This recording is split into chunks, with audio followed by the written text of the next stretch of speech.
The manhwa begins with a guy. He tells our protagonist not to hide, and reassures her she can stop things if she wants. She worries about being seen by others. He insists she only look at him, saying he knows she wants him too. She denies it at first. But deep down, she feels he's uncovering her true desires. She struggles with these feelings, wondering if she wants to resist him or not. Eventually, they come together intimately. He tells her she's beautiful and expresses hope for freedom. A month ago, he appeared unexpectedly. Walking into the house, he admires its interior. He asks the butler about Marquess Maya, who is currently absent. A lady appears and questions his purpose. He explains he's looking for his father, Thino Maya. There's a stir among onlookers, as they realize he's the Marquess's son. Whispers spread about his father's identity. She expresses doubt about the Marquess having children with his late wife. He offers proof and mentions the Marquess's naive nature in love. He questions if she could be a relative.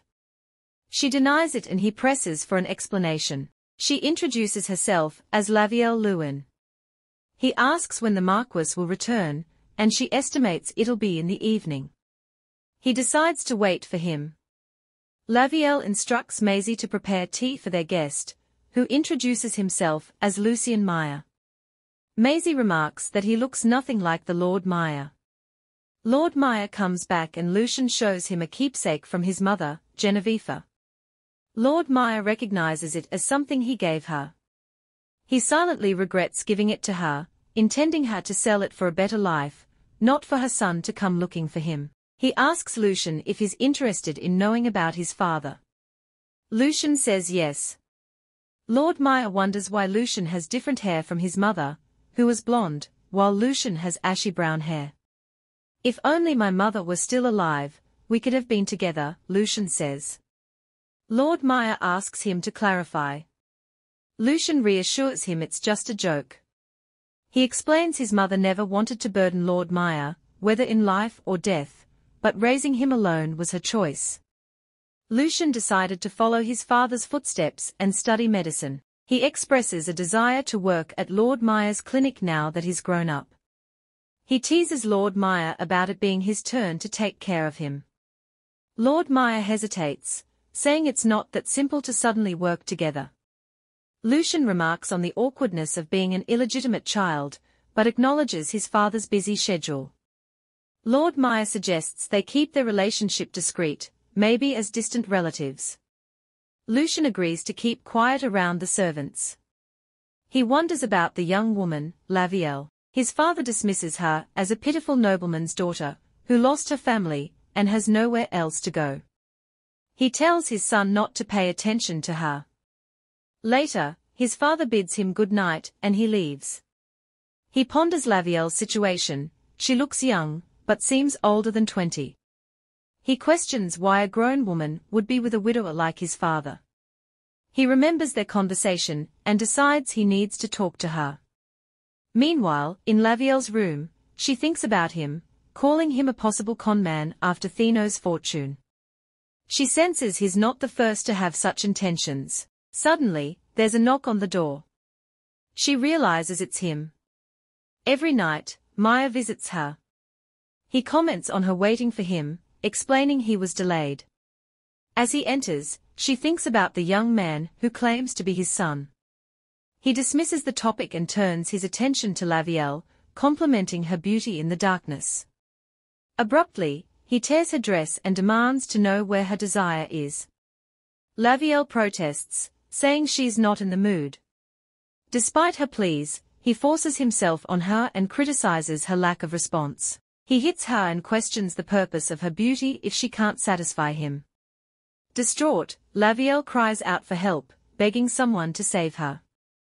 Lucien hears her screams through the peephole and knocks on the door, prompting Maya to ask who's there. Lavielle remembers the Lewin family manor, always bright with sunlight. She recalls her beautiful, loving mother and her strict but admirable father.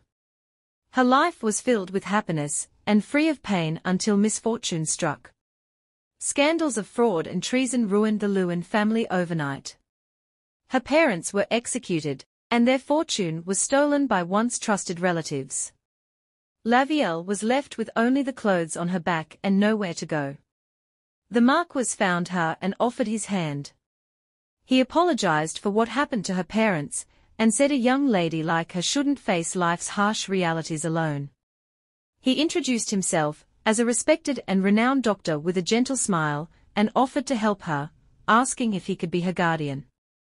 Believing he was her savior, Lavielle thanked him for his help. But to himself, the Marquess thought, "Lavielle Lewin, you fool." The flashback ends. Lavielle wakes up to find Maisie in her room. She greets Maisie, who comments on how sunny it is and suggests they go for a stroll. Lavielle likes the idea and asks if she can go outside. Maisie apologizes, explaining that the Marquess won't let her leave the estate. Lavielle already knew this. Before she entered the manor, she thought the Marquess was a good man, but he wasn't what he seemed. When the Marquess gets home, he introduces his son Lucien to Lavielle. Lucien stretches out his hand for a shake, but Lavielle turns away. She recalls the knock on her door the previous night. The Marquess had angrily shouted not to be disturbed, but when he opened the door, the hall was empty.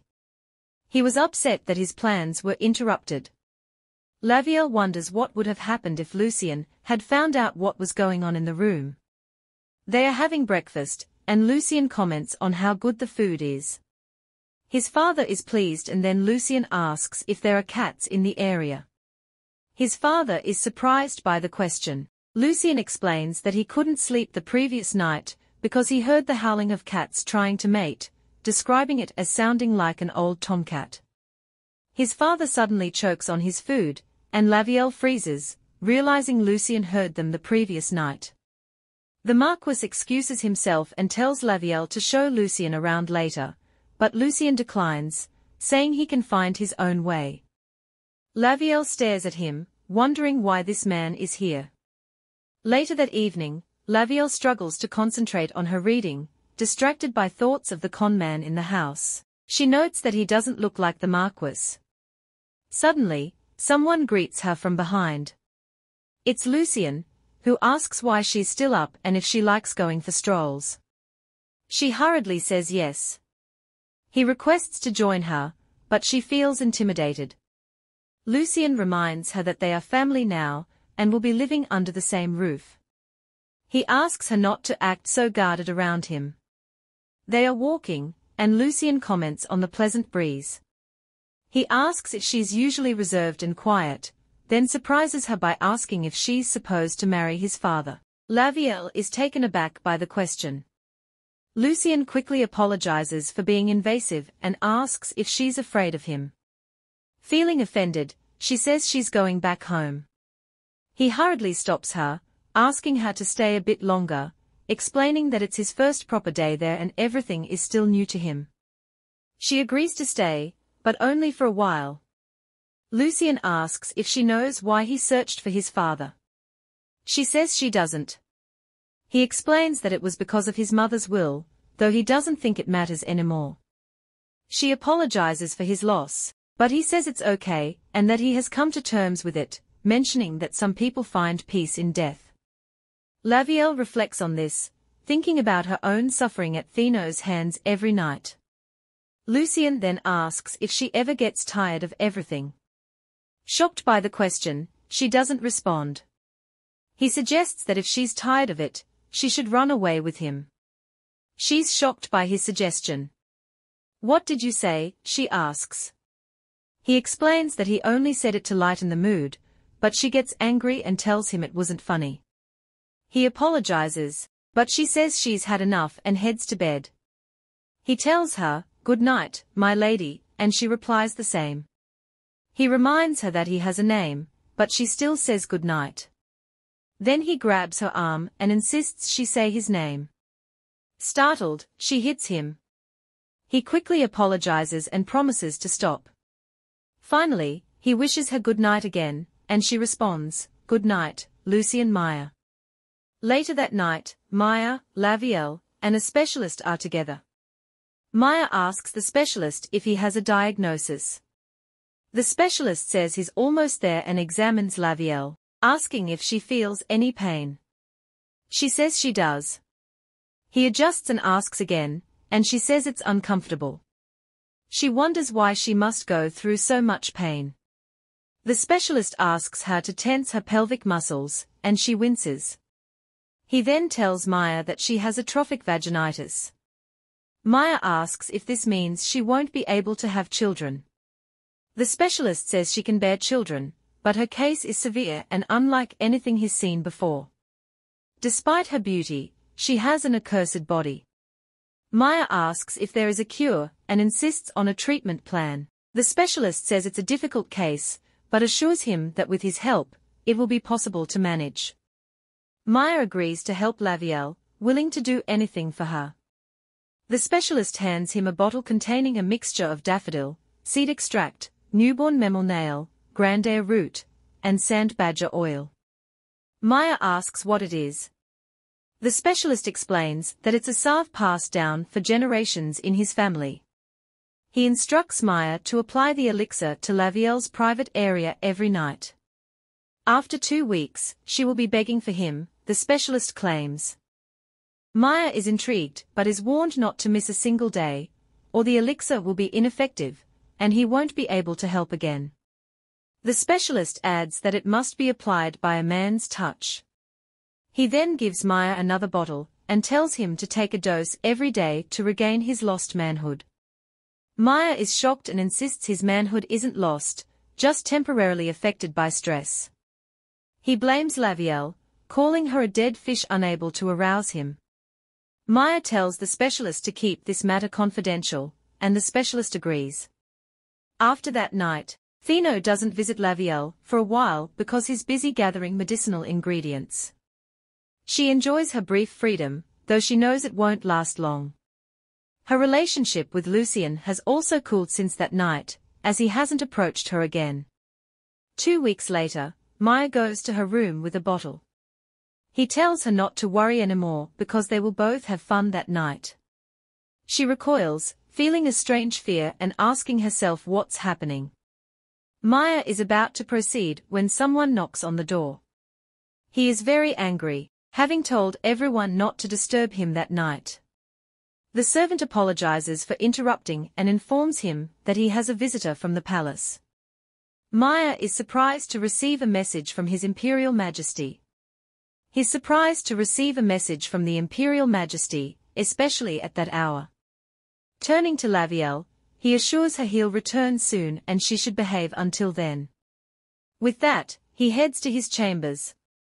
Lavielle prays fervently that he won't return to torment her, and her prayers are answered when he doesn't come back that night. The next morning during breakfast, Lavielle asks Maya where he's going, as he announces his trip to Ostrin to treat the Empress Dowager, who's recovering in a temple there. He explains that the Emperor is worried and trusts only a few doctors for this illness, himself included, boasting about his skills.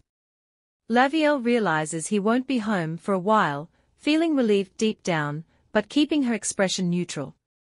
She notices Lucien staring at her and asks why. Meanwhile, Lucien tells his father that being called for this task proves he's the best doctor around. However, Maya mentions a problem: he didn't plan to travel. The midwife insists he can't miss a day, and he can't bring her along without raising suspicions. Maya realizes there's only one solution, determined to find a way. After breakfast, Maya goes to find Lucien and discovers him engrossed in a book. He asks what Lucien is reading, and Lucien replies it's an encyclopedia of medicinal herbs. Lucien remarks on the abundance of information, saying time flies when he's reading. Maya comments that Lucien will need those books when he becomes a top doctor like himself. He wonders if he can trust his son, feeling like he has no other medical professional he can rely on besides Lucien, who is here with him. Lucien continues reading, mentioning details about the teffia leaf, a potent anesthetic with side effects like impotency. Maya interrupts, saying it's enough reading for now. He then explains why he came to see Lucien, wanting to talk about Lavielle. Maya tells Lucien that he has a big responsibility, as Lavielle's guardian, to find her a good husband. He says he will only be at peace knowing she's happily married and asks if Lucien understands his concern. Lucien assures him that he does. Maya then reveals that the specialist said Lavielle might not be able to conceive due to her condition. Lucien asks if it's that serious. Maya replies that it can be cured through treatment. Despite disliking the thought of anyone touching her, Maya knows he can't take her with him to Ostrin. He explains to Lucien that an elixir must be applied to her genitals for 2 weeks, and that the application requires a man's touch. Since Maya has to leave the next day, he tells Lucien that he is the only doctor available. He asks if Lucien understands what he's asking. Lucien says he understands. Maya informs Lavielle that Lucien will be taking over her treatment. He adds that he dislikes the idea as much as she does. Lavielle starts to protest, but Maya reminds her about the specialist's instructions that the treatment can't be skipped. She feels frustrated, thinking about how she has to be touched by another man and questioning why she has to endure this. Then, she recalls Lucien's offer to run away with her and wonders why that night is on her mind. She questions Maya's belief about Lucien being his son, but he insists they have no other choice, assuring her that he isn't enjoying the situation either. Even with a face of disgust, Maya is determined. Lavielle feels she has glimpsed his sick mind. At dawn, he leaves for Ostrin.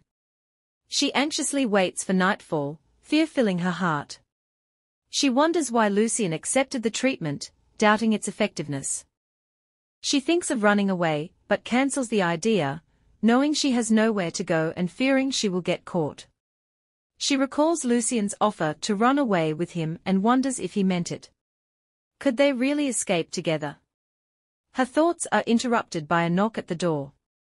She opens it to find Lucien there. He is surprised she is still awake and asks if there is a problem or if she has been waiting for him. She admits she knows what the Marquess has instructed him to do, but tries to explain her hesitation. He cuts her off, saying it wasn't a request but an order from his father. Lavielle staggers and falls onto the bed, expressing her fear and discomfort. She says that while she has endured the Marquess's actions because he scares her, having another man touch her feels unbearable. Lucien reassures her that he won't force her into anything she doesn't want to do. He explains that although his father gave him the order, he respects her choice. He explains that the treatment is meant to help her, as the Marquess wants her to have a normal, happy life. But he insists that the decision is hers, and he will respect whatever she decides. Lavielle is torn, feeling unable to refuse outright. Lucien watches her struggle, understanding her fear and confusion. He waits for her to express her true feelings, knowing that the situation is far from easy for her. Lavielle thinks about how Maya would react if she refused. She imagines him saying, "You'd be on the streets without me. Show me you're grateful by spreading your legs. Do you know how much I spent on that medicine?" She knows he would kill her if she disobeyed. Lucien calls her name and asks if there's a problem. When she doesn't answer, he assumes her silence means refusal and prepares to leave. But then she stops him. "No, let's continue," she says, convincing herself that she should get the treatment since the Marquess went through so much trouble for her. Lucien agrees and tells her to lie down. Meanwhile, Maisie is on her way to check on Lavielle. The Marquess had instructed her to report any sounds and how long Lucien stays in Lavielle's room each night. Maisie was surprised by the request and tried to protest, but the Marquess shut her up and told her to do as she was told. Maisie knocks on the door, but gets no response. She wonders what is going on inside. Flashback. When Lavielle arrives at the manor, it is bright and sunny, just like the life she had hoped for. Maya takes her to her room and asks if she likes it. She admits she likes it a lot, there's sunlight and nice furniture. She thanks him, saying she loves it. He says that's great to hear, as he is ready to do anything for a girl like her. She is shocked when he suddenly grabs her. He asks if she knows why he agreed to help a hopeless girl like her. If she's good, he might even make her his Marchioness. He then tries to force himself on her. She screams and begs for him to stop, or for someone to help her, but there is nobody to help. That's when she realizes she is just a plaything for him. In public, he pretends to be helpful, acting like a father figure to Lavielle until she's back on her feet. But behind closed doors, he demands that she use her body to seduce him if she wants him to consider her as his wife. These assaults become a constant nightmare for her.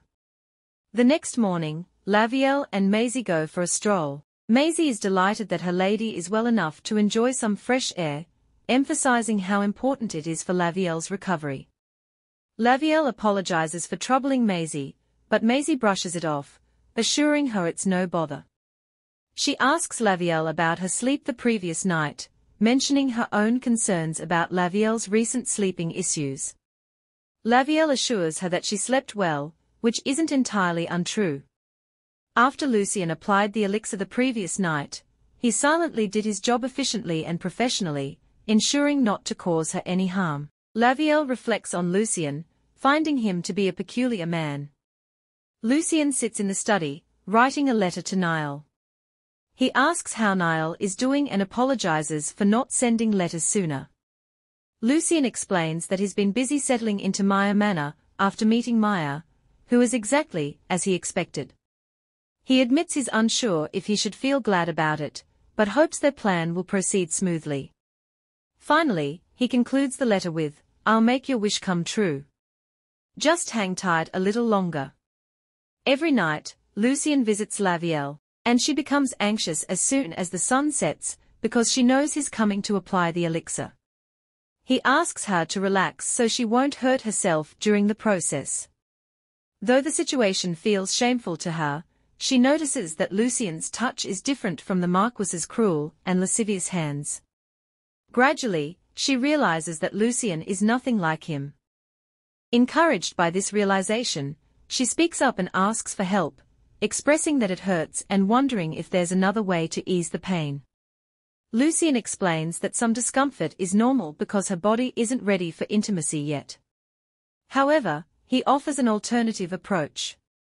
He reassures her and gently begins his work, trying to warm her body and calm her down. He notices she feels cold and tense, explaining that relaxation is important to minimize pain. Initially uncomfortable, Lavielle begins to relax and feel warmth from Lucien's, surprising herself as she expected all men to be repulsive after Maya's rough treatment. Lucien's gentle approach feels different to her. She didn't know she could feel this way. Lucien guides her to imagine sinking slowly into water, and encourages her to breathe deeply and steadily. Despite feeling unfamiliar discomfort and unease, she starts to melt. "That's it, you're warming up already," he reassures her before continuing. Lucien asks if Lavielle will join him for breakfast, but Alita informs him that she's feeling unwell. He instructs Alita to ensure Lavielle gets food, emphasizing that she needs to eat. Then, he inquires about good hunting spots, and Alita apologizes for not knowing the area well. Lucien mentions his father's plans to break in a new horse, and considers it wise to choose suitable terrain for the task. Maisie suggests Galatia for hunting, which catches his interest. He asks her to elaborate, and Maisie explains that although the terrain can be challenging, there are plentiful hunting opportunities, and it's ideal for training a new horse. Alita shoots a glare at Maisie for speaking out of turn, reminding her to wait until she's addressed. Maisie quickly apologizes, and Lucien assures her it's fine, appreciating her suggestion to go to Mount Galatia. Alita, still upset with Maisie, warns her to be careful with her words around Lucien, questioning if he's truly their master's son. Maisie confesses she intentionally spoke up, because Lavielle isn't comfortable around him. Alita is taken aback when Maisie reveals Lucien plans to spend 3 days at Galatia, noting it's a challenging place even for seasoned hunters. She mutters to herself that she hopes he takes his time, unaware that Lucien is listening in. Lucien, overhearing their conversation, muses that all of this is for his master, finding the situation increasingly intriguing. The next morning, Maisie informs Lavielle that Lucien has headed to Mount Galatia for hunting, suggesting she take a few days to rest. Lavielle is surprised by Lucien's unpredictability, thinking he would strictly follow orders. She wonders if it's all right to pause her treatment like this. Memories of their night together linger in her mind. She questions herself why she can't stop thinking about it, especially when she believes she only needs him for medical reasons. Just then, Lucien walks in and greets Lavielle, asking if she's planning another stroll. She's surprised to see him and questions if he didn't go hunting as planned. Lucien chuckles, remarking on how quickly news spreads around these parts. Curious, Lavielle hesitates to ask why he's still there. Lucien insists she speak up, urging her to look him in the eye. Lavielle slaps his hand away, warning him not to touch her. Lucien teases her for being feisty, contrasting her demeanor from their previous encounter. Before Lavielle can respond, Maisie rushes in, alarmed by Lavielle's shout. She gasps upon seeing Lucien and questions why he's still present. Lucien seizes the moment and instructs Maisie to pack Lavielle's belongings because she's coming with him. Maisie asks Lucien if it's absolutely necessary to take Lavielle along, expressing concern about the dangers of Mount Galatia. Lucien acknowledges the risks, but insists that Lavielle must accompany him due to a task assigned by his father. He calls Lavielle over to explain to Maisie why she needs to come along. Lavielle reassures Maisie that she'll be fine and promises to return soon. Maisie reluctantly agrees and wishes them a safe journey. Later, Lavielle reflects on her inability to confide in Maisie about the true nature of her situation. She blames herself for Maisie's fear and regrets being unable to offer anything more than superficial reassurances. As they travel towards Galatia, Lucien suggests taking a break and offers his hand to help Lavielle dismount. She declines and manages to dismount on her own. Lucien comments on her apparent experience with riding, assuming she must have had lessons as a noble lady. Lavielle remains silent, not wanting to engage. Still on their journey, Lucien tries to make conversation, suggesting it will be a lonely trip if she doesn't talk. Lavielle retorts that this isn't a simple trip, it feels more like kidnapping due to his coercion. Lucien is surprised by her liveliness, and teasingly suggests she might secretly be happy to be taken away from the manor. Lavielle denies it vehemently, insisting he doesn't understand her feelings. He calls Lavielle's attention to the provisions Maisie packed, bread for her and a shoe for him, and jokes that Maisie must really dislike him. Lavielle questions if he truly wants to act like the Marquess's son, to which Lucien affirms that he is indeed the Marquess's son. She acknowledges this with sarcasm. Lucien then asks Lavielle what she thinks he does for a living. She quips that kidnapping must be part of his job description. He explains that despite his lineage, his mother always wanted him to become a doctor, so he pursued that path out of obligation. Lavielle expresses surprise that someone like him could be a doctor. He asks if she still doesn't trust him, to which she challenges him to prove himself. Ignoring her skepticism, Lucien reveals a necklace, explaining it was his father's last gift to his mother. He reflects on his mother's hardship, and how she never stopped longing for his father. Lavielle apologizes for her earlier comments. Lucien acknowledges his mixed heritage, raised by his mother, and now feels it's time for his father to take responsibility. He empathizes with Lavielle's struggle to survive and admits he once thought his father was a fraud, but now sees him differently. As darkness falls, they reach a small inn outside Rotton. Lavielle questions her choice to travel with Lucien, someone she hardly knows. She fears the Marquess will punish her for leaving the manor. At Eldon, she insists on returning or going back alone. Lucien asks what's wrong, and she explains her fear of Maya finding out. He reassures her his father is away and he's planned for their journey. But they are still in the Marquess's territory, near Amon Gill's place. Amon Gill, he asks. Lavielle confirms it and warns they could be reported as runaways if they stay. Meanwhile, from Marquess' POV, Amon tells the Marquess the Tefia leaf is top-notch for treating the Empress Dowager. When asked about Hinutara petals, Amon admits they are rare and hard to find, despite efforts by herbalists. The Marquess insists on urgency, knowing it's vital for the Empress and Lavielle's treatment. Frustrated by Amon's request for more money, the Marquess reluctantly agrees, suspecting Amon's motives. He wonders if Lucien is properly treating Lavielle. Amon then mentions a girl at the Temple of Lumion, praising her beauty. The Marquess teases Amon for leaving his inn for personal matters. Curious, the Marquess asks about the girl, especially her blonde hair. Amon jokes about how rare blonde hair is among nobles, comparing her to Lavielle's unique qualities. Amon mentions the girl at the temple is a stunning blonde. The Marquess is immediately intrigued and declares his fascination with blonde bombshells. Amon describes how he encountered her when her father was in trouble with debt collectors. He offered to clear her debts in exchange for her company, but she asked for time to decide. This has kept Amon waiting, struggling with his desires every night. The Marquess empathizes, understanding the temptation. After their chat, Amon bids farewell and leaves. Inside the inn, Lavielle tells Lucien about Amon, who supplies herbs to her father. Lucien is surprised that a herbalist also runs an inn. Lavielle explains that Amon has various businesses. When she mentions Amon going to Ostrin to find a wife, Lucien reassures her that Amon's absence means there's no immediate threat. Lavielle recalls meeting Amon, how he viewed her as a commodity for the Marquess's desires. She's shocked that someone like him is getting married.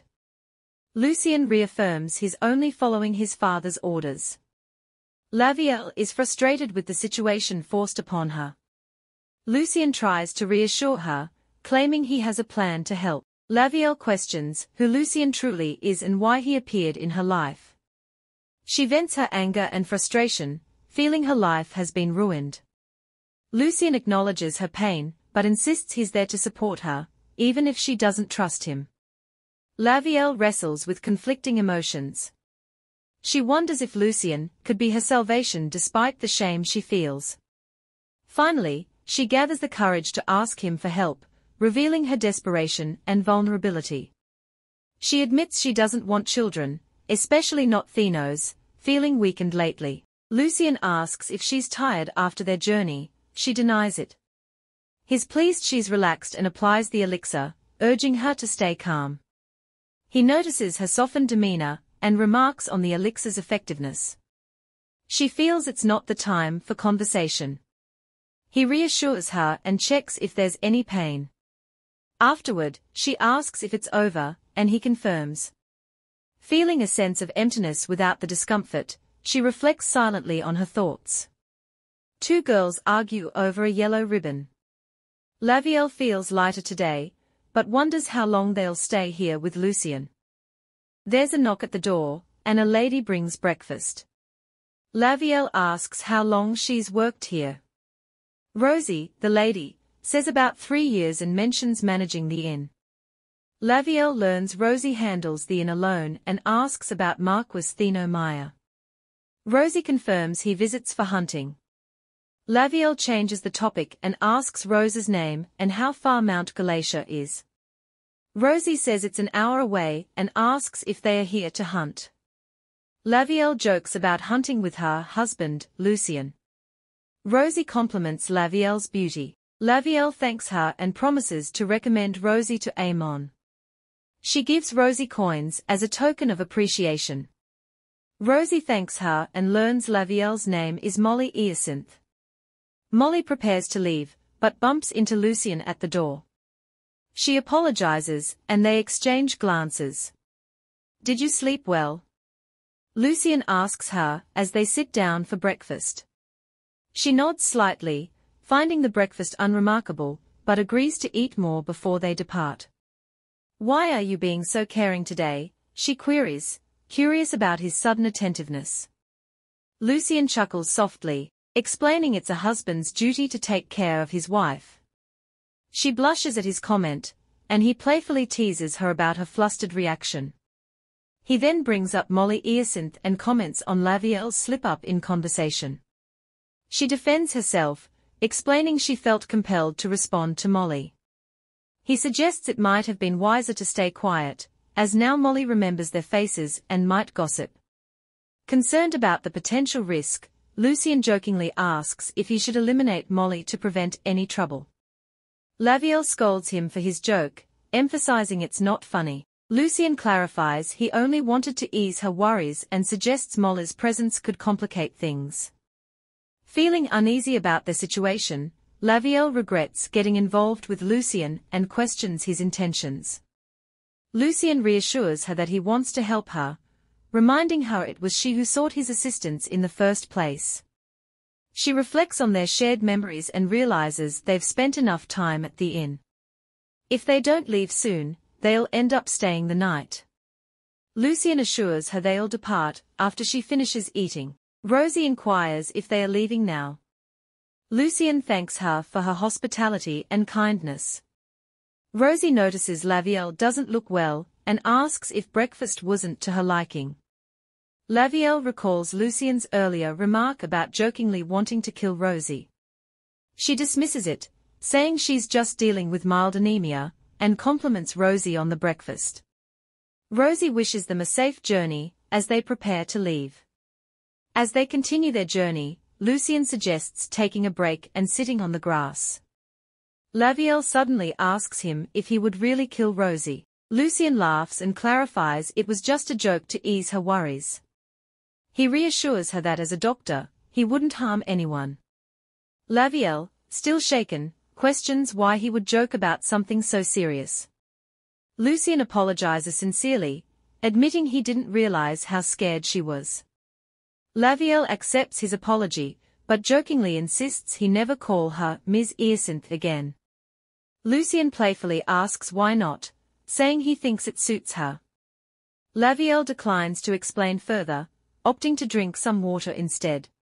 Lucien remembers that night and starts staring at Lavielle. She asks him what he's looking at. He quickly changes the subject and asks if she's ready to go back on the road. Then, he offers her a ride on Ally, the horse. Lavielle hesitates, but agrees, saying she hasn't ridden alone in a long time. Lucien reassures her that Ally likes people and is used to them. Lavielle worries about leaving him stranded if she escapes with Ally, but Lucien jokes about it. She thinks about saying she'll come straight back, but he suggests she ride far away where no one will find her. Enchanted by his words, she rides off into the sunset. Two sisters are arguing over a yellow ribbon. One insists she was promised it today, while the other argues that their dad said they have to share it. Lavielle watches them from the balcony, remembering her own sister. In the flashback, Lavielle is a child, talking to her mom. She tells her mom that the baby won't stop smiling at her. Her mom explains that the baby knows Lavielle is her older sister. Lavielle asks when the baby will start calling her big sister. Her mom reassures her that since the baby can already say mama and papa, it won't be long. Lavielle thinks about how soft, warm, tiny, and sweet-smelling her baby sister is. She can't wait for her to grow up and play with her. Presently, the sun is already setting. Lavielle realizes they have come quite far, but isn't sure where they are. She wonders where Lucien has gone. She remembers what he told her and thinks about whether she should run away. She worries about how much money she has left and knows she can't get far. Thino is not someone to take lightly, he will stop at nothing to find her. She dreams of reuniting with her little sister, but knows it might be impossible. She decides they should go back. She thinks they left Lucien around here and wonders if he has already left. She calls out for him and tries to turn the horse, but she pulls too hard. The horse, Ally, throws her off and dashes away. Lavielle is now on the ground, thinking she might have sprained her ankle. She knows she has to find help, but worries that no one will pass by. She is also afraid of feral beasts. Lavielle is still on the ground when two men pass by and hear her. They stop and look around until they spot her. One of them asks if she needs help. Relieved, she asks them for help and explains that she fell off her horse and sprained her ankle. She asks if they can take her to a nearby inn, but they say they aren't headed that way. She apologizes and explains she can't move because of her ankle. One of the men offers to take a look at her ankle, but she declines, saying it's not that bad. The man insists, trying to touch her ankle, but she pulls away, still insisting there's no need. The men become suspicious and frustrated. They tell her that if she won't let them help, she should find her own way out. She is shocked and tries to protest, but they accuse her of being suspicious for not letting them check her injury. Lavielle considers mentioning Thino, knowing it might get the men to help her, but she realizes that if he finds out, she'll be in even bigger trouble. As she hesitates, one of the men starts to make crude assumptions about her, suggesting she must be a prostitute waiting for clients. The other agrees, saying this must be how she lures them in. Lavielle is shocked and confused, asking them what they mean. The man grabs her hand, making a lewd comment about how she'll be fun, and that they'll help her if she does her job. Lavielle shouts for him to stop, but he mocks her, asking if she's afraid they'll ruin her. He adds that she must be hungry and cold and that they'll warm her up. Lavielle screams for help, but the man assures her they don't intend to kill her, just to have a good time. Lavielle wonders how things turned out like this. All she wanted was a moment of freedom. She screams for them to stop and tries to push the man off. He tells her to be a good girl and know her place, while the other warns not to damage her face. Lavielle feels desperate, thinking she would rather have died with her parents than live through this. Just as the man is about to hurt her, a gunshot rings out, and he falls down. Lucien steps out, saying he's relieved to have arrived just in time. He mentions that he was itching to test out his hunting skills. Lucien steps forward, saying he arrived just in time, and was itching to test out his hunting skills. The remaining man, now afraid, asks who he is. Lucien dismisses the question, saying there's no need for him to know. When the man angrily asks about dueling, Lucien replies that dueling is for gentlemen, not for vermin that need to be put down. The man tries to talk his way out, saying they thought Lavielle was a prostitute wandering the woods. He suggests they could talk it out. Lucien orders him to leave, but then changes his mind, saying it's important to tie up loose ends. As the man begs for his life, Lucien pulls the trigger. Lucien rushes to Lavielle, asking if she's okay. He explains that Ally returned alone, so he knew something was wrong and apologizes for being late. Lavielle, upset, accuses him of being serious about hurting Rosie. Lucien reassures her it was just a joke, reminding her that he wouldn't normally hurt anyone. He explains that this situation was different, it was 2 against 1, and they had rifles. He had to even the playing field. Lucien points out that if the men weren't brutes, they wouldn't have attacked her, and one wrong move could have meant death for both of them. Lavielle acknowledges that while she wished he had gotten help, she realizes she might have been assaulted in the meantime. I have no intention of denying what I've done, but I needed to protect you, Lucien explains. He asks if she's hurt, and she mentions her ankle is sprained but not broken. Lavielle recalls his words about protecting her and wonders if she deserves it. Lucien suggests he gather herbs to help with her injury.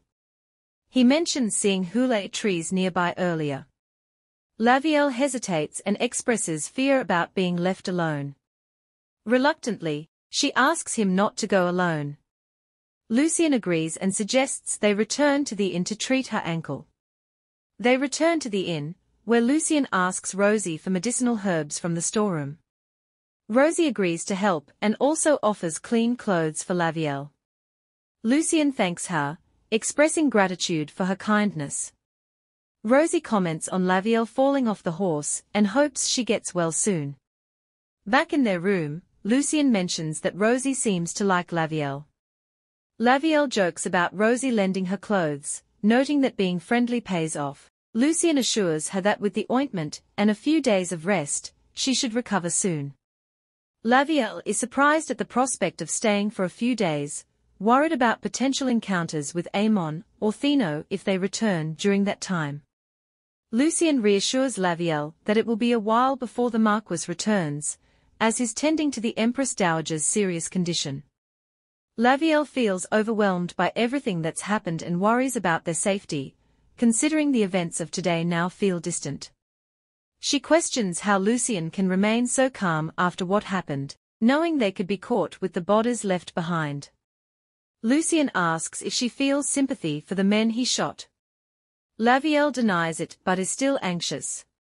Lucien tells her not to dwell on it and emphasizes that her recovery is their top priority. He encourages her to rest and assures her they'll continue her treatment as planned for the day. Lavielle asks about today's treatment. Lucien tells her not to do too much since she looks tired. She mentions always feeling tired. He says not many people have happy lives. She thinks there might be more happiness than he thinks. He agrees that rich people usually do better. She remembers feeling not rich when her parents were alive. He asks if she's thinking about her life before things changed. She says that's all in the past now. He says our past shapes who we are. She notes he's never heard much about her life except that she's from Rob. She reflects on her past, feeling she had a chance at a peaceful life, but lacked the courage to end things. Lucien listens and acknowledges her feelings. She explains how she ended up feeling trapped in Rotton, relying on the Marquess for protection. Lucien reassures her, saying she's alive because she's brave and survival is the hardest part. He encourages her, telling her she's stronger than she thinks. She disagrees, saying she's not strong and reveals her deep longing for her missing baby sister. She recounts how their nanny disappeared with her sister, despite her father's efforts to find them. She still holds on to hope that her sister is alive, which keeps her going. Lucien acknowledges her resilience, saying it's good she's kept surviving and enduring all this time. She addresses Reverend Klein as Levrian, but he prefers to be called Levi. She insists on Levi, but he reminds her he's busy with an important guest, the famous doctor from Rotton attending to the Empress Dowager. He instructs her to behave well in his presence. She greets the Reverend again, calling him Luz, and teasingly asks if Levi is bothering the priest. Levrian denies this, stating he's not interested in him that much. Luz playfully suggests otherwise, noting how he follows Levi around like a little duckling. Levrian denies it again, explaining he only wanted to show the Reverend the riddles he had just solved. They hear a commotion outside as a man demands to see someone. Levrian rushes out and confronts the man, asking why he's causing trouble. The man accuses Levrian of working at the temple without paying him back. Levrian tells him to leave, but the man becomes aggressive and attacks her. Reverend Klein steps in and questions the man's actions on holy grounds. The man insults Levrian and refuses to leave until he gets what he wants. Reverend Klein intervenes again, asking Levrian if there's anything she wants to say. She denies it, and Reverend Klein tells the man to leave. Fuming, the man threatens Levrian before finally departing. "Are you okay?" Klein asks Levrian, expressing concern. He apologizes for the incident and suggests she finish her chores. As Levrian prepares to leave, Klein stops her and asks if she's hiding something. He insists on knowing everything about the man and why he came looking for trouble at the temple. In the flashback, Levrian asks to see the priest, but the lady denies her request. Reverend Klein arrives and introduces himself. Levrian asks if he prays for everyone regardless of their status, and he confirms he does. She then asks him to pray for her mother's soul, who passed away recently due to overworking. Klein listens to her story and asks for her name, Levrian Luzel. He promises to pray for her mother and she tearfully thanks him. End of the flashback. Levrian reflects on Reverend Klein's words. She worries about potentially being kicked out, but reassures herself that she can find work elsewhere if needed. However, she regrets not sharing her true feelings with the priest earlier. Reverend Klein calls her in and assures her he won't scold her. Lavielle asks why he summoned her, and he questions her about the man who caused the earlier commotion. She reveals it was her father, despite believing he had passed away. She explains that after her mother's death, he suddenly reappeared, drowning his sorrows in alcohol and blaming her for her mother's demise. Curious, Reverend Klein asks if her father can prove his paternity. Lavielle mentions he knew intimate details about her mother that only her real father would know. Reverend Klein understands, but wonders why her father is behaving so aggressively, suspecting there might be more to it than just drunkenness. She reveals to Reverend Klein that her father came looking for her because he's in debt. Klein offers his support and encourages her to confide in him. Lavielle hesitates, feeling reluctant to share her troubles with Reverend Klein. She explains that due to her father's debts, she's being pressured into an unwanted marriage with Amon Gill, a businessman from Rotton. Her father agreed to let Gill pay off his debts in exchange for her hand, and now demands all her earnings from working at the temple. Reverend Klein expresses his disdain for the situation, and Lavielle agrees. He asks if she knows Gill personally, and she describes him as an innkeeper and seller of medicinal seeds from Rotton. Reverend Klein recognizes the name and resolves to ask the Marquess about him later. He then asks Lavielle what she wants to do. Uncertain, she admits she's nearing the age for marriage, but feels sad about leaving the temple. Despite this, she believes she'll adapt to her new life, as she always has, though she finds the sudden turn of events unsettling. She apologizes for the day's events and promises it won't happen again. Reverend Klein comments on her father's rough demeanor and asks how she plans to handle him. She says if nothing else works out, she'll reluctantly agree to the marriage. He thanks her for sharing everything and she bids him farewell before leaving. He recalls her gratitude for allowing her to work at the temple and reflects on other memories they've shared. Thinking about her potential marriage, he wonders how he could let Lavielle go through with such an arrangement. In frustration, he curses and smashes the bottle. He berates his daughter, calling her useless for ignoring him and refusing a marriage proposal from Amon. In the flashback, Herzen is confronted by someone demanding repayment. He pleads for more time, but the creditor refuses, suggesting another way to settle the debt, through Herzen's daughter, whom he claims is working at Lumion Temple. Herzen is shocked to hear his daughter is alive and asks why the creditor wants her. The man explains he wants Herzen's daughter as a bride for himself, admiring her looks. Herzen is given an ultimatum: bring his daughter to the creditor and the debt will be forgiven, or face severe consequences if he refuses. He scolds Lavielle for considering refusing the marriage proposal, insisting she should obey him without question. Meanwhile, Lucien applies medicine to Lavielle's injury and asks if she's in pain. She reassures him and explains the necessity of continuing treatment as prescribed. Lucien encourages her efforts and advises her to rest. Unable to sleep, Lavielle regrets bringing up the issue that led to their current situation. Lucien notices she's awake when he checks on her and remarks on her restlessness. She begins to respond, interrupted by his presence. Unable to sleep, Lavielle is startled when Lucien offers to help cure her insomnia with physical intimacy. She hesitates and tells him he can't proceed, but he persists, insisting he wants to dispel her loneliness. Lavielle tries to stop him, but he presses on, declaring his feelings for her. She listens, torn by conflicting emotions, especially regarding Marquess Meyer. In her mind, she reflects that if she loved the Marquess, this situation might feel different, but she knows she can't possibly feel that way about him. Lavielle asks him not to bring up Marquess Meyer. Eventually, she kisses Lucien, deciding to set aside their worries for the night. She wonders if this is the right choice as things progress. Lucien expresses his desire for her, admiring her beauty, but Lavielle questions if his feelings are genuine. Eventually, they become intimate together. Lavielle awakens, confused by her dream about Lucien. She questions her sanity, unable to believe it. Lucien checks on her sleep, and she responds hesitantly. They discuss her ankle and Rosie, whom Lucien had to attend to. Lavielle feels flustered today and panics when Lucien notices her flushed face, mistaking it for a fever.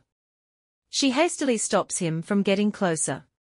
Embarrassed, she clarifies she's just feeling hot and accepts his offer of medicine. Alone again, she wonders what's happening to her feelings. Lucien asks if Lavielle needs anything else. She expresses a desire to go outside for fresh air, but he advises against it due to her ankle. Lavielle suggests sitting outside instead, which he reluctantly agrees to. Lucien ends up carrying her outside since walking would worsen her injury. Lavielle hesitates, but he insists there's no other choice. Resigned, she accepts his help. They decide to go for a walk after breakfast. Lavielle is a bit self-conscious because of her dream about Lucien. He remarks on the weather and advises her to keep her coat on because it's still chilly. Lavielle jokes about her weight, but Lucien reassures her. He mentions her small appetite and encourages her to eat well for strength. Lucien also brings up finding her long-lost sister, and believes she's strong enough to achieve it. Finally, Lavielle gathers the courage to ask Lucien a favor. She asks if he minds doing her a favor. He initially teases her about it, but she insists it's nothing. Curious, he listens as she requests a book titled Molly Earcinth. He realizes it's not a pseudonym, but a book title she enjoys. He laughs in surprise, and she playfully scolds him. Lavielle explains it's just something to read while she's indoors. Lucien agrees to stop by the bookstore later. She thanks him warmly. Rosie notices Lavielle joining her for lunch and asks about her ankle. Lavielle thanks Rosie for the clothes and apologizes for missing breakfast. Rosie explains soldiers caused trouble earlier due to 2 deaths in Galatia, which triggers unease in Lavielle's mind. Lucien reassures her accidents happen during hunting. Rosie shares her frustration with the soldiers' questioning, citing previous tragic incidents at the inn. Lavielle sympathizes, but Rosie worries she's interrupting their time together. Lavielle asks if the soldiers have left, and Rosie confirms they have, but they asked her to report any suspicious behavior. Lavielle panics, fearing suspicion despite telling Rosie about her horse accident. Rosie brings up their presence in Galatia the previous day, but Lucien assures her they didn't notice anything unusual. Rosie expresses relief and offers her help if they need anything. Lavielle worries Rosie might have informed the soldiers despite Lucien's reassurance. Lucien notices Lavielle's uneasy demeanor and asks about her ankle, to which she insists she's fine. They discuss their extended stay due to Lavielle's injury, which frustrates her, but Lucien emphasizes the need for proper healing before they can leave. Lavielle questions Lucien's calm demeanor despite the soldiers investigating. He tries to reassure her, but she's anxious about potentially being implicated. Lucien notices her nervousness and teases her playfully. He challenges her to guess his tell, which makes her curious but unsure. Lucien calls out to Rosie, expressing a sense of unease. Lavielle, meanwhile, is gripped with anxiety, feeling like she shouldn't have trusted Lucien. Lucien then mentions to Rosie that he and Molly heard strange gunshots outside the day before, and he wants to report it to the soldiers himself.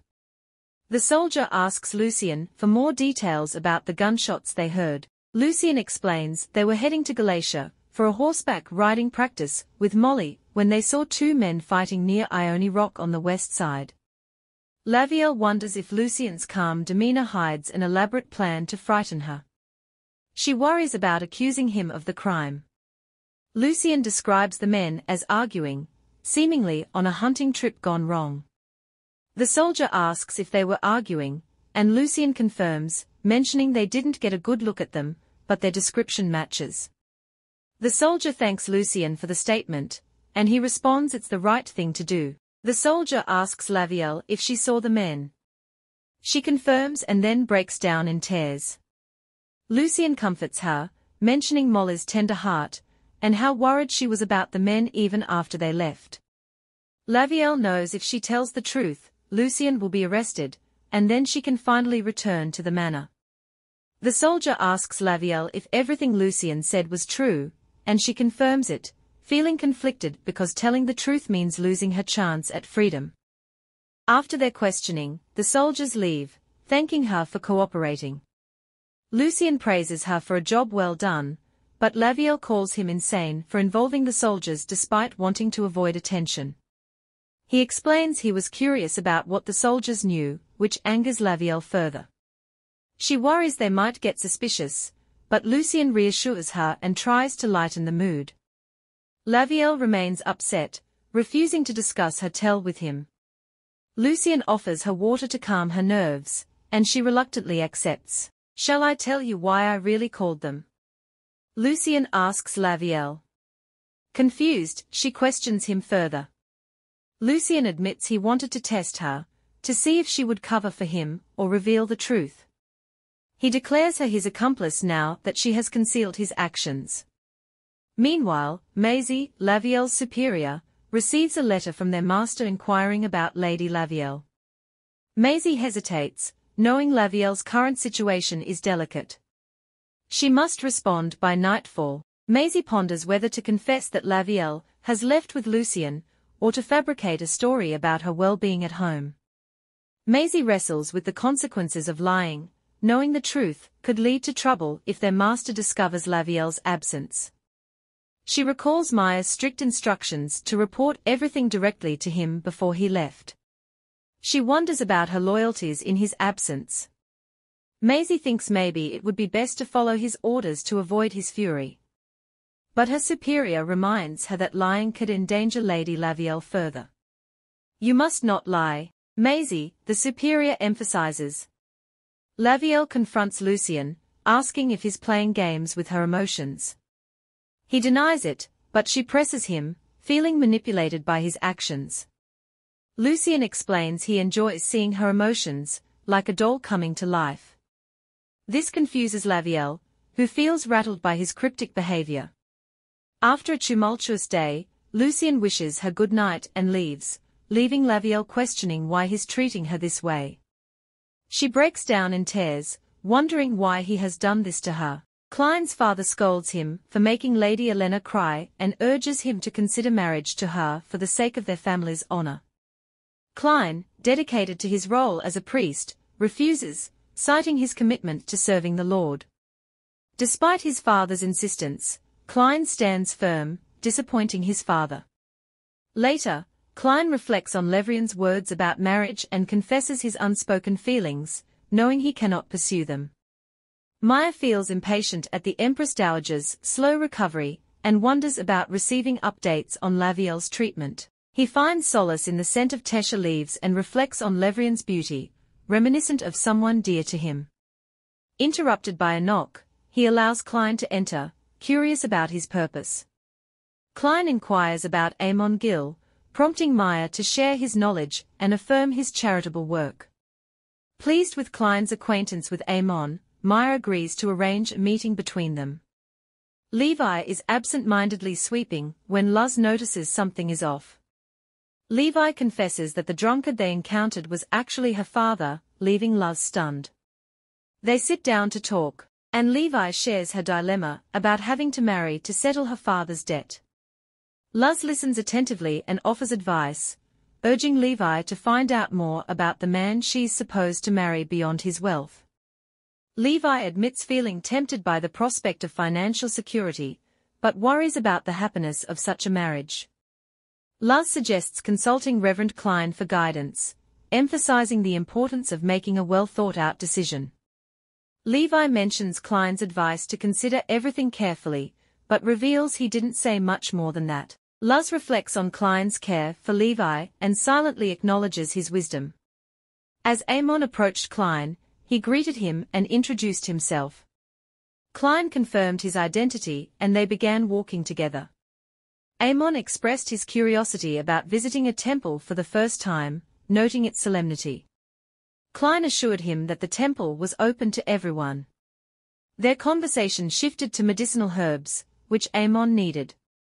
Klein acknowledged his request and agreed to provide the best quality herbs available. Amon mentioned he was usually in Rottan, but was currently in Ostrin for personal reasons.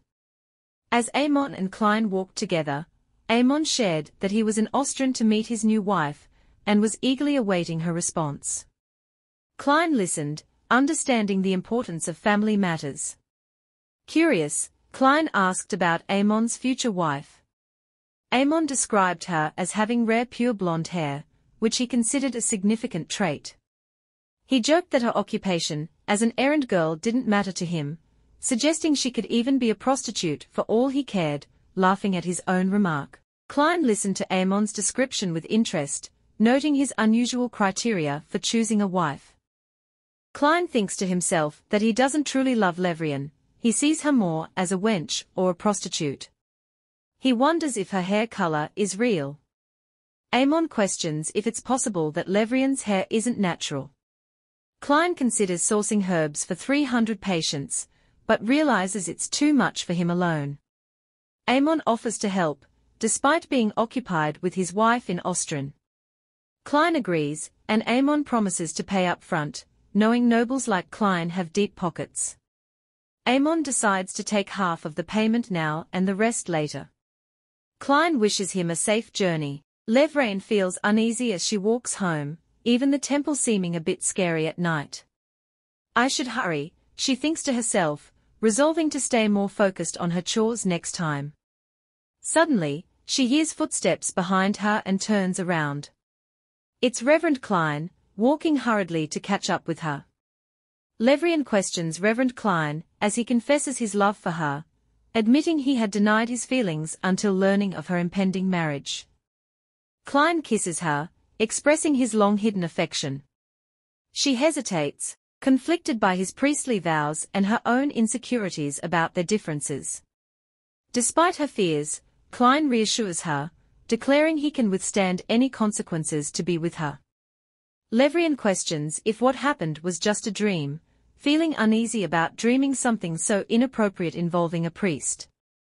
She continues her work in the garden, trying to focus despite her distracted thoughts. When she accidentally hurts her hands, she blames her lack of focus on the lingering effects of the dream. She reflects on her upcoming marriage and notices how unfazed Reverend Klein seemed by it. Although she feels conflicted, she decides to appreciate all Reverend Klein has done for her. Amon arrives unexpectedly, explaining he's there for work, but offers to help Lavielle with her tasks. She initially declines, but eventually accepts his assistance. Amon comments on how long she's been working at the place and sympathizes with her need for money. Lavielle explains that she took the job out of necessity, but finds it bearable. Amon assures Lavielle that if she joins him, she won't have to worry about money again, and he can provide everything she desires. She admits feeling nervous about leaving Ostrin since she's never been outside before. Amon suggests they stop in Rottan on their way, where he believes she'll enjoy seeing how great it is. He proposes they pick a home together there and promises they can live happily together. Lavielle wrestles with her feelings, unsure of what to do next. When Amon notices her injured hands, she brushes it off, but he insists on treating them with ointment he brought along. Lavielle is surprised as Amon introduces her to Reverend Klein, who unexpectedly walks in. Amon mentions he was about to introduce them officially and reveals that Lavielle is the woman he had previously mentioned to Klein. Klein acknowledges Lavielle with familiarity, referring to her affectionately as our Levi, which catches Lavielle off guard. She wonders if Klein intentionally used a nickname in front of her. Amon asks Klein if he thinks Lavielle and he look good together. Klein remembers thinking badly of Lavielle before and knows Amon doesn't truly love her. He replies that they look well matched. Amon is pleased and says that even a messenger of God agrees. Lavielle thanks Klein, who then says he needs to go. As Klein walks away, he feels troubled. He thinks that if he wasn't a priest, he wouldn't let someone like Amon near Lavielle. He struggles with his feelings for her, knowing he vowed to serve the Lord. Klein goes to High Priest Havanus's room and knocks. Havanus calls him in and thanks him for coming. He tells Klein that something bad has been noticed in the West, and it seems to have woken up after 50 years of silence. Amon insists on treating Levrien's hands, but she asks him to stop calling her Levi. Annoyed by her request, Amon thinks to himself that once she belongs to him, he'll make her obey. He believes she should be grateful a rich man like him wants her. Levrien declines the treatment, saying the cuts don't bother her. Amon warns her about potential scars, and though she finds him a bit rough, she tries to see the good in him. She asks if he's going back to Rotton today, and he explains he has urgent herbs to get for the priest. He invites her to come with him, but she declines, citing her workload. Amon then asks if she's close with Reverend Klein, and Levrien replies they've known each other since she was young. This puzzles Amon, who wonders why a top priest is close to an errand girl. Suspicious, he questions if her hair is natural and if she might be deceiving him. Levrien wishes him a safe journey to Rotton. As Amon leaves, he decides he needs to investigate her further. Lavielle remembers Lucien accusing her of being his accomplice, and wonders what he wants from her. She questions what she should do next when she hears a knock at the door. Lucien tells her to sleep well and leaves, but she notices he left a bottle behind. Confused, she recalls the specialist's words, "Nothing will change no matter how hard they try, and her pain will only get worse over time." Determined to change things, she gets out of bed. Feeling defiant, she thinks about how Lucien enjoys looking down on her with a calm expression. Wanting to see him flustered, she pours the elixir away. This is where it ends for now, but if you're eager for the next chapter, drop a comment expressing your interest in a part 2. Don't forget to subscribe and hit the notification bell to stay updated. Until next time, ciao.